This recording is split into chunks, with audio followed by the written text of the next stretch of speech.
Welcome to Prevention Works online training program. Prevention Works name was previously known as Chautauqua Alcohol and Substance Abuse Council, or CASIC. This online training is sponsored by Cummins Jamestown Engine Plant, so thank you to Cummins.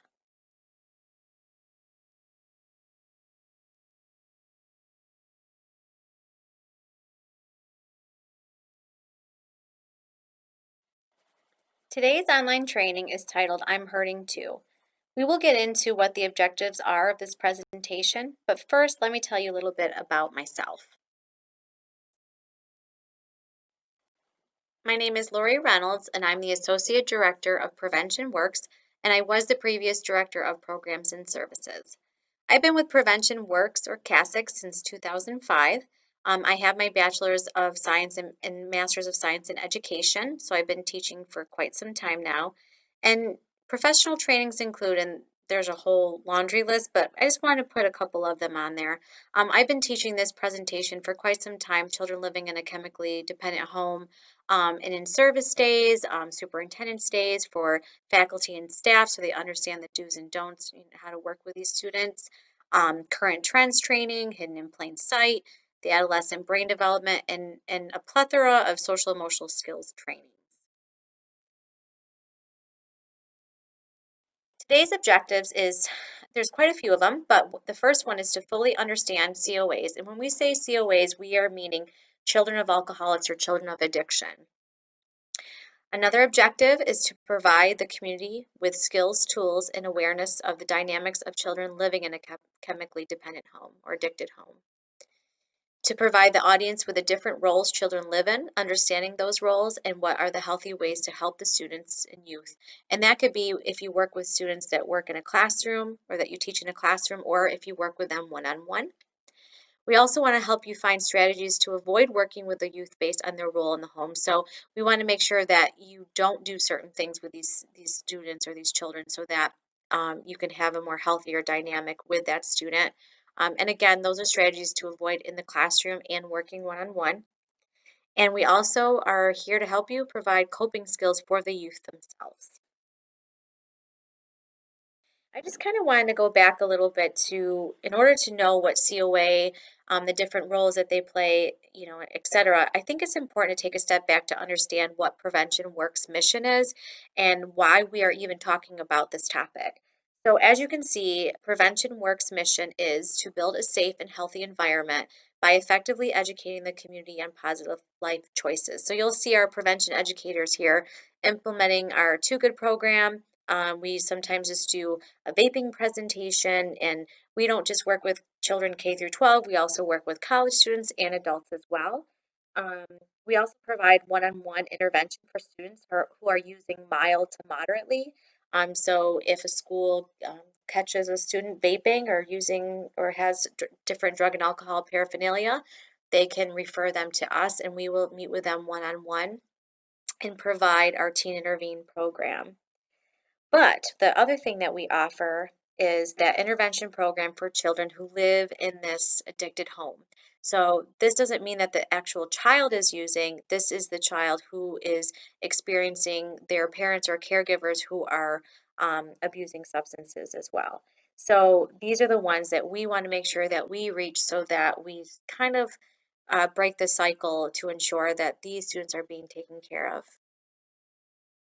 With it being COA Awareness Week coming up from February 9th to February 15th, we felt that this presentation, I'm Hurting Too, would align quite nicely with the Awareness Week.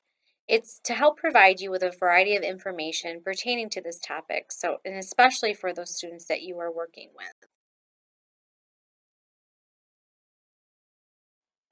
This is a quote that I wanted to share with you. I felt like it was a good representation of this webinar that we're talking about today. Addiction is a family disease. One person may use, but the whole family suffers. So the person that is actually using or abusing the substance who is addicted to the substance is definitely suffering and they're going through a lot of personal struggles. But it does show that there is that ripple effect in the household and even beyond the household with grandparents or aunts and uncles. But again, more importantly, the child is definitely suffering because they're watching their loved one use and oftentimes feel that it's their fault or they can control it. But that's why we're here today to provide you, the audience, with different skills, tools, and awareness strategies to help them cope with the situation. And as you can see in the center is the child of addiction. And again, with that ripple effect, there's so many different things that happen as a consequence of someone using in the household. One of the many things that happen is oftentimes they have poor performance in school. So their academics may either decrease or not improve at all. They come late, there's a lot of truancy, or they may not come to school at all because they want to make sure that their parent is okay. We've heard oftentimes we hear that the child doesn't come to school because they have to administer Narcan to make sure that their parent is safe and alive. And with that comes emotional and behavioral problems, higher risk of physical, verbal, or sexual abuse. Their self-worth is so low because they feel like they're not good enough.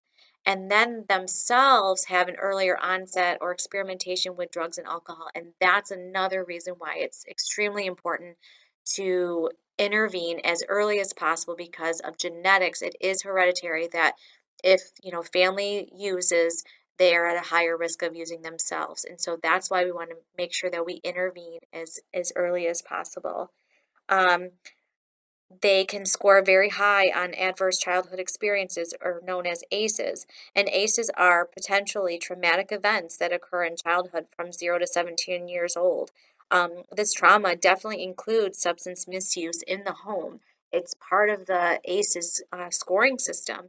And you'll see that, children oftentimes score high because of their parents using or loved one using in the home. And just for your awareness, there are more than 18 million children under the age of 18 in the United States with parents who are addicted to a substance. So that's 25% of American kids grow up in these households where substance abuse is present. I just wanted to kind of explain the different family survival roles. So, with a child living in a chemically addicted home, um, there's oftentimes roles that they become that are just naturally developed. And the first role is the enabler, and that is the role. That's the person who is kind of the codependent, the one watching the significant other using.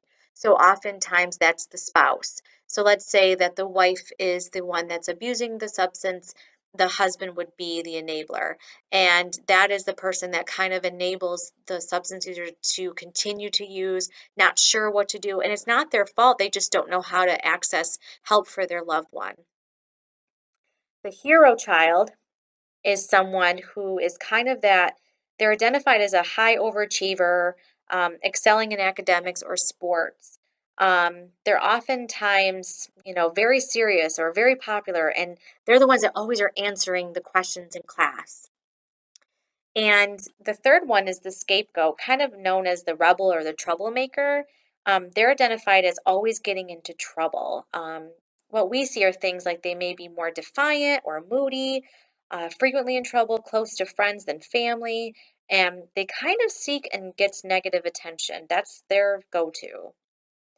And then four is the lost child. This is the one that's kind of the forgotten child, very shy, very quiet, almost invisible, and is more of that follower. They tend to play alone, they don't have many close friends, and they're the ones last to seek for help or offered help because they're almost invisible. And then fifth is the mascot, or also known as the class clown.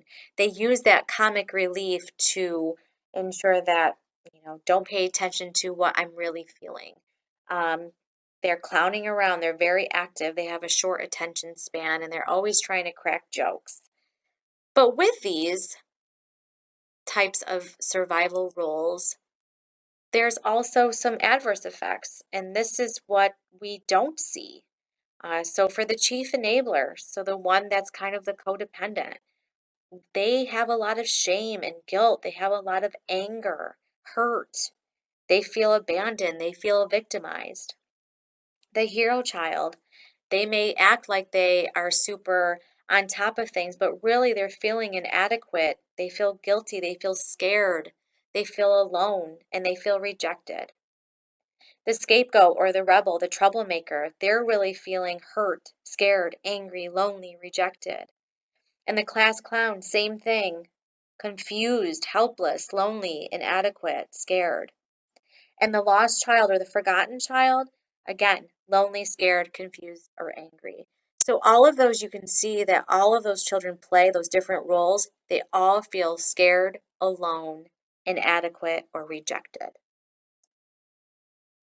So this is during the presentation where I typically divide people into groups and I provide them with different scenarios, and I like people to kind of guess what role that person plays. And so for that, what I wanted to do is provide the different scenarios, give a few minutes for you to respond kind of to yourself, and then I will provide the answer. As I'm asking these scenarios, I will have this slide up so you can refer to them. So, scenario one, Casey sits all by herself at camp. She never engages in any playtime with any of the other children at the camp. When it comes time to play any game, she just sits and watches. She's been there for 1 week. Identify the family role. And if you chose the lost or forgotten child, you are definitely correct. They've kind of become that invisible child. And some different ideas that you can do is maybe make sure that she is somewhat of the leader to embrace her and to empower her to do more things as a leader and not so that she's not invisible and sitting in the corner by herself. Um, Again, we want to empower every child, but specifically the lost or the forgotten child, so that they feel some sort of attachment with others. Scenario two, the group of kids are about to play a new game that the camp counselor is trying to explain. Jimmy's in the back, keeps doing some annoying popping noises in his mouth and making some beats on his hands and legs. He's often cracking the jokes and becoming very distracting to the rest of the group. Identify the family role. You said the mascot or clown. You're absolutely correct. They're the ones that often make quick jokes or do funny things or maybe somewhat distracting with their noises, but they like to get attention. That's kind of the idea here is they do like attention. And something that you can do with them, again, is embrace them and make sure that they are doing something more with their hands and feet so that they're, a lot busier with their whole body so that they are distracted to ensure that they are getting the work done and they are all body embraced into something. So that way they don't go off and do something that's funny to distract others. They're actually really involved in with the objective of your lesson. We're just going to do one more. Kelly just got done playing a kickball game. She was the captain of her team. Kelly's usually really good at kickball, but this time she made a mistake and forgot that someone was on third base. She threw the ball over to first base and the other team scored. Kelly is not happy and really upset with herself and threw her glove. Identify the family role. And if you picked hero child, you're absolutely correct. They're the ones that definitely feel like they can't make mistakes and they like to be right all the time. They're the ones that are always raising their hand to answer everybody's questions, including themselves, but more for others. And they really tend to be very disappointed when they lose or, someone above them is winning. And so that's why this is the hero child. And this is something, in order to help this person is, having that discussion about how everyone makes mistakes, but really providing them with coping mechanisms, how to take a deep breath. What can we do instead of getting mad like that? It's okay to be frustrated. It's okay to be mad, but how can we kind of lessen that expectation about ourselves so that we are not so hard on ourselves? Again, providing those coping strategies is really important here. Now, what we're going to do is take a look at each family role, and we're going to kind of look at what to do with a child and some things to avoid with a child. But I wanted to make a disclaimer before we even start this that the characteristics that I provided for you for each child and the each family role If a child is just being funny, that doesn't mean that they're a class clown and their parents are using. If a child is an overachiever and likes to get things right all the time, that doesn't mean that their parents are using and that they're the hero child. These are kind of things that you're going to ask the child, if they tell you, I saw mommy drinking a little bit too much last night, or somehow it gets brought up and you can identify them as this role, then that's kind of where we would like you to go with that. And if you need more help with that, I'd be glad to talk to you one on one of how to identify these roles. But for the hero child, here's some do's and don'ts for the hero child. Again, in the classroom or one on one or in small groups. Some do's. Give attention at times the child is not achieving. So if they made a mistake, still give them attention and don't make it a negative attention. Just make them aware that, you know what, honey, that's all right. You made a mistake, not a big deal. Or if they're doing something that they're not looking for your attention, acknowledge that you see what they're doing and the good work that they're doing. And then if they do make a mistake, like I was saying, just still talk to them about it so that they know that you don't only give them attention for when they do things that are good. Do let the child know it's okay to make mistakes. Validate the child's inherent work and try to separate his or her feelings of self work from achievements. That every time you do something, you don't maybe need a praise. Maybe something, it's just something that we want you to do because it makes you a better person. It doesn't mean that you need an award or a certificate or my verbal response to let you know you're doing a great job. Sometimes just do it because it's the right thing to do. And do avoid letting the child monopolize conversations or always being the first to answer a question or to volunteer. Those are your students in your classroom that are constantly, you ask a question, everybody has their hand up, and that's the child that wants to answer for everybody. Or if another child makes a mistake, they want to correct them. Or the hero child's another person that is the first to volunteer to help you with anything. They're kind of like your teacher assistant. We want to make sure that we even out those jobs and volunteers because we don't want them to monopolize that for other children. And we need to let them know that we need to take turns and share and distribute those responsibilities equally amongst the class. Another thing to avoid is letting the child validate his or her worth by only achieving. So to remember, the driving feeling is inadequacy. So what they're showing you with their body language and their verbals is that I've got everything put together so well, but inside they don't. And so we want to make sure that we still love who they are, even if they don't achieve. It's okay. Here are some do's and avoids for a scapegoat. So do let the child know when behavior is inappropriate. Just because, they're going through a, quite challenging situation, we want to help them grow into a great person. And if we just enable it, that's not okay either. Give child praise whenever he or she is taking responsibility for doing something. Don't forget, they're the ones that are blaming others. We don't want them to blame others. We want them to take onus or have responsibility for their own actions. So we want to make sure that if they do take that responsibility, that's when you should definitely praise that child. Attempt to develop empathy for the child. Oftentimes, parents, educators, adults, it's hard to be in the classroom with this type of role because they're kind of the troublemaker sometimes, and it's hard, it's challenging. But if we know this information, it's you really have to try to find ways to develop that empathy for the child, to understand where they're coming from and walk in their shoes and how would you feel. Do set the limits, give clear explanations of the child's responsibility because oftentimes communication skills are very ineffective at home and they need precise effective communication, verbally and non-verbally, to ensure that they know what to expect and they know the guidelines and the limits. And that actually creates safety for them so that they feel more comfortable, and that's a more of an environment that they can actually learn in.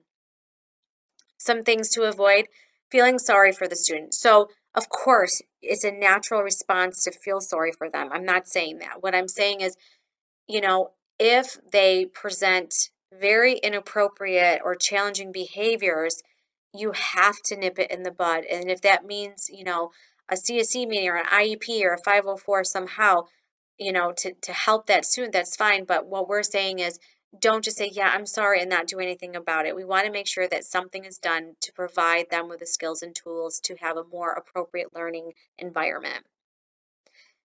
Avoid treating the child as special and giving him more power. The last thing you want to do is enable, because that's what's happening at home as well. Take the child's so what you also want to avoid is taking the child's behavior personally or as a sign of one's own incompetence. If they are misbehaving or providing or, showing challenging behavior, do not take that personally. Like I tell, people here at Prevention Works, Q-tip, quit taking it personally. It's not about you. It's other people's struggles and how, the different things they have to do to get over it. You can definitely be a part of that to advocate for the child, but don't feel like it's your fault and it's your doing. Sometimes, if you enable it, that may be something of your own doing, but it's not fully your problem. And avoid agreeing with a child's complaints about other students or adults. That's the last thing you want to do, because then you're just kind of showing an example of, yep, we talk badly about others and it's other people's faults and it's not our own. And so we want to make sure that we show, again, the skills and tools so that they know that if there's something that you did, you take ownership, you take onus, and you are definitely something that you need to make sure you take care of your own actions. Here's some do's and don'ts for the clown mascot. Try to give the child a job with some importance and responsibility. Remember when I was talking about those different scenarios to provide those children with physical activities so that their hands and feet are busy and they're doing something so that they're really engaged in the objective of your lesson. Do hold them accountable, do encourage responsible behavior, and encourage appropriate sense of humor. It's okay to be funny. That is definitely a strength of people. But we want to make sure that it's appropriate and good, timely fashion. Some things to avoid is trying to laugh with the mascot, because even though they really could be funny, we don't want to, again, enable that type of behavior when it's not in good fashion. It's in the middle of a lesson and they're being distracting. You really want to make that as an example of, now's not the time. I thought it was funny, but now's not the time for that. You also want to avoid letting other kids take care of the child by talking and answering for him or her. You want, again, them to embrace in your conversations with engagement, and you want to make sure that their opinion matters and what they have to say really counts, because at home it doesn't. And we want to make sure that their voice is being heard in the classroom. The lost child. Try some contact on one-on-one basis and find out who they are. Get to know what do they like to do outside of class? What do they love to do in class? What are some of the things they don't like? Just get to know them. And that's with any child, of course, but especially the lost child. They are often forgotten. Point out, encourage the child's strengths, talents, and creativity. Figure out what their personal interests are, like I just said, and help the child build a relationship, whether it's with yourself or other children. You may want to do like a peer-to-peer mentoring thing with them, where there's another student that is more of the opposite of them, to help them, embrace their personality more. Avoid letting the child off the hook by allowing him or her to remain silent or never calling on the child. That's where things like popsicle sticks are a really good item to use in the classroom or even in your small groups, because we want to make sure that their voice is heard, again, because at home it isn't, and especially for the lost child. And avoid letting other kids taking care of the child by talking and answering for him or her. Again, same as a class clown. Oftentimes, these children with these different roles that they play, they wear a mask because they're taught, don't talk, don't trust, don't feel, and they are told not to talk to others about what's going on in the home.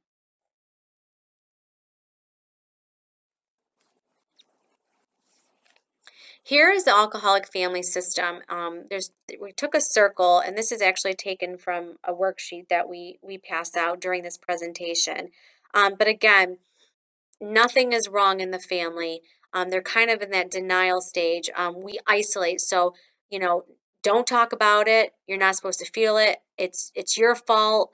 We don't change the rules in this family. We keep what we've been doing, and no one outside of this family is going to tell us any differently. You told so and so about my drinking, now they're gonna know our business. So this is kind of the alcoholic family system. Again, don't talk, don't trust, don't feel. Here's some double mixed messages with that, the love and rejection. Um, so the person using may say things like, I love you, but don't bother me. And in adult life, these children are attracted to relationships where they are rejected because they equate love with rejection. So this is why we want to make sure that we speak to the children either one-on-one or in a small group setting, because in the household, they love them in their way, but they're also rejecting them and they feel rejected. And that's where the child feels isolated, alone. And again, they feel like it's their fault. Um, they they send the mixed message of you can count on me, but yet they're a disappointment. So the adult may say, I'll be there for you, I promise. Next time though, because they want credit for their good intentions, but they don't want their disapproving behavior to count. So again, we want to make sure that we let the child know that it's not their fault, and we understand that this disease has kind of taken over their brain, and it's not their fault. The parent also says things like, always tell the truth, but I don't want to know. So the child is told to always tell the truth as long as it's something the parents want to hear. And this gets tricky because outside of the home, example, classrooms or small group setting, you may be finding that those children lie a lot because at the time in the household, they have to lie in order to keep things going okay with the parent. They don't want to set the parent off. They don't want any, that ripple effect to happen in a negative way. So sometimes the child just lies automatically without even guilt because it's just easier and there's not a consequence for telling the truth. The child's also told verbally that everything is fine or everything will be all right, but the family atmosphere is one of hopelessness, depression, anxiety, because everything is not all right. And the adult child suffers too. So even the children that lived in a chemically addicted home, oftentimes they still suffer today because of the dynamics at home are very unhealthy because they feel powerless over their life and oftentimes become depressed because of it. So that's why we again want to intervene as early as possible and recognize these signs and symptoms so that we can educate these children and let them know that everything is not okay, but we'll be here for you. And we don't guilt or shame the parent. That is something we know not to do because we know that addiction is a disease, and we want to ensure to the child that because they still love their mom and dad, and they should, but we want to be able to provide the child with education and skills and resiliency skills, but at the same time validating the child that of course they love their parent and they're not trying to be mean. It's not their fault. And we don't want, oftentimes the parent does, blame their behavior on alcoholism as an excuse for their behavior, and that's not something we want to do either.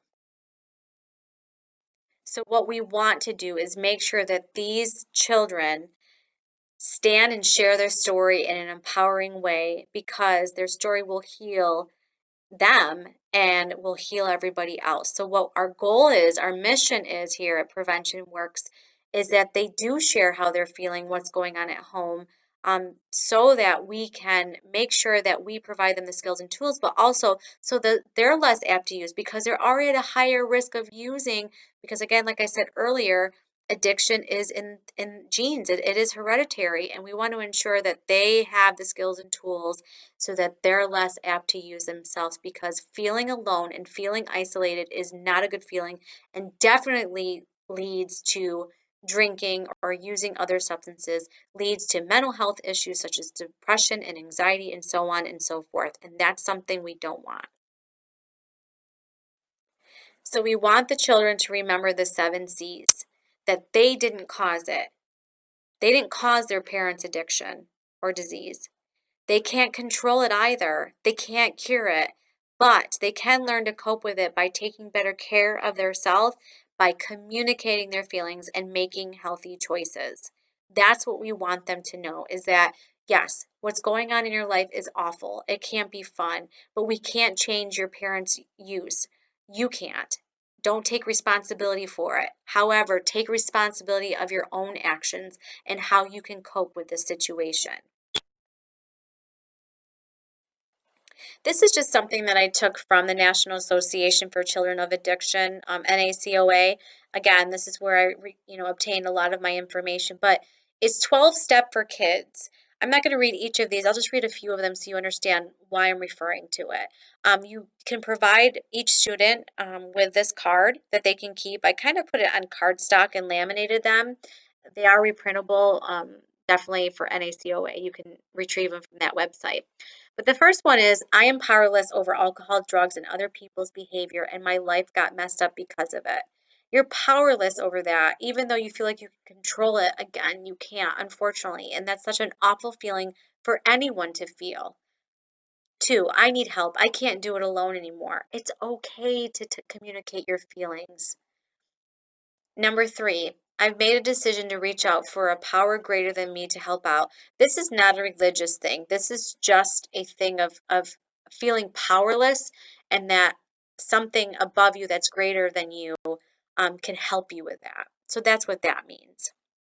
So again, I'm not going to read all of that, but again, you can obtain that card on the NACOA website. Children have rights. So, what we do when we meet with the children one on one or the teen is we kind of want them to rehearse this to themselves, kind of that self affirmation, until it becomes a part of them and the way that they actually think of themselves, their self worth. So, you want them to kind of practice saying, I have the right to speak up, even though it's don't talk, don't trust, don't feel in the house. I actually do have the right to say something. I have the right to get help. I have the right to be loved, and I have the right to be safe. And we want them to remember three things. Addiction is not their fault. Their parents' use is not because of them. They are not alone. Again, 18 million children under the age of 18 live in an addicted home in the United States alone. So they're not alone. And so if we can create these support groups to help the children, talk to each other, that's going to be the best solution. And we are working on that here at Prevention Works. And the third thing to remember for them is there are healthy ways to cope with the pain and difficulties they face at home. That's what we want to provide for them is we can't control what their parents are doing, but we can provide them with coping strategies. These are more resources for you for the children. Again, taken from NACOA. You'll see that down in the bottom of the cards. You can't read these very well, but I just, again, wanted as a point of reference for you. Helping children at risk become children of promise requires the following of caring adults. So this is where our role is, those that provide youth leadership here. Awareness leads to empathy in a caring adult. Empathy strengthens the ability and desire to understand and just kind of that ripple effect of good things that if you show empathy as an adult to these children and understanding of what's going on with them at home, then that will ensure and help them receive the support, the hope, the healing, the resiliency skills and tools, and then they can recover from what they're experiencing in the home. And how to help children develop an attitude of gratitude. Those are different fun, strategies there and ways to empower children to heal. Because again, what they're going through is not easy, and we need to be there to provide coping strategies and different ways to help them. Here at Prevention Works, we actually do implement these types of, skills in the classroom. It's part of our prevention curricula. Part of the lessons include coping skills, refusal skills, so how to say no to someone in a most appropriate way. Also known as assertiveness skills. How to have good communication skills, how to feel good about yourself, the self-image or self-esteem, how to make good decisions, and how to have good friends and keep good friends, and how to be a good friend.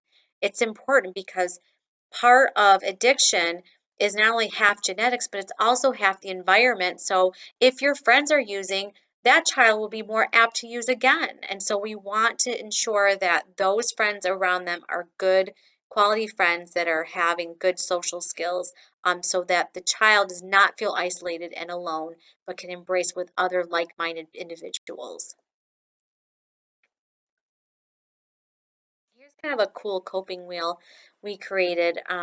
Some different ideas for them to do because they do feel exhausted from trying to feel stronger than they feel. They have to put on this mask every day, and it's got to be so hard. And so we just kind of give them ideas. It's not everything, but listening to music, get a drink of water, go for a little walk or go for a jog.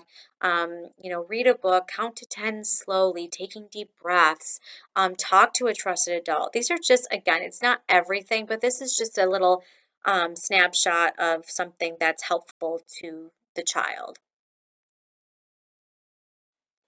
Here's a coping menu that we found, and we thought this was really fun to play. We do give this paper or this handout to classrooms of all ages, and if you would like a copy of this, just let me know.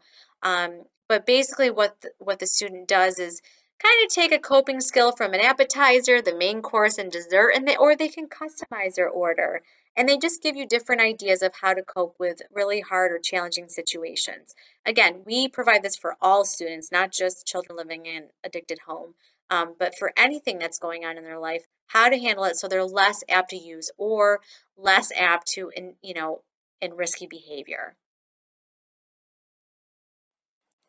The best feeling in the world is knowing your presence and absence both mean something to someone. We want to make sure, especially those lost children, the role that they play, that they are being heard and that they are important and they are valued because they don't feel that way right now. And they may not ever feel that way. A lot of the information, if you ever needed it, came from Children's Program Kit. It's supportive education for children of addicted parents. So oftentimes when we meet with the children one-on-one or in small group setting, we will take some of the ideas from this children's kit. And if you ever wanted a copy of it to take a look at it, please let me know and we would be glad to share that resource with you. If you do need to make a referral, if a child is saying, what my parents are using, or, they disclose some of the information with you, this is the actual direct link to our referral form on our website, or you can just go on our website and it'll direct you how to, obtain that link. Or you can just email me and ask me for a digital copy that you can handwrite and scan and email back to me or fax to me. Or you can just call me and say, hey, I have someone, what should we do? Please feel free to contact me with any of those questions of when or when not to refer. But for the most part, if they disclose it, absolutely make that referral to me, Laurie Reynolds. If you have any questions, comments, or suggestions for me, please do not hesitate to either email me or call me. You have my information right there. But I really look forward to any feedback that you have for me or any questions that you may have. This is something that's a big passion of mine, and I want to really collaborate and partner with Chautauqua County partners as much as possible so that we can ensure a healthy community and making sure that these children's voices are heard and we can get them as much help as possible. Here are some of the resources that I used for this presentation. Please feel free to utilize these sources. As you can see, I kind of made nacoa.org a little bit larger and bolded so you knew that the majority of my information did come from there, and please use that website. It really is very helpful. They have some good campaign social media information that you can use, that you can send out flyers with. There's a lot of information on there that will be very helpful. There's some online trainings and webinars, and it's just a really good resource for us. And I hope that you definitely utilize that link. Again, I just wanted to say thank you so much for watching the online training. And if you have any questions, please don't hesitate to call. Thank you so much.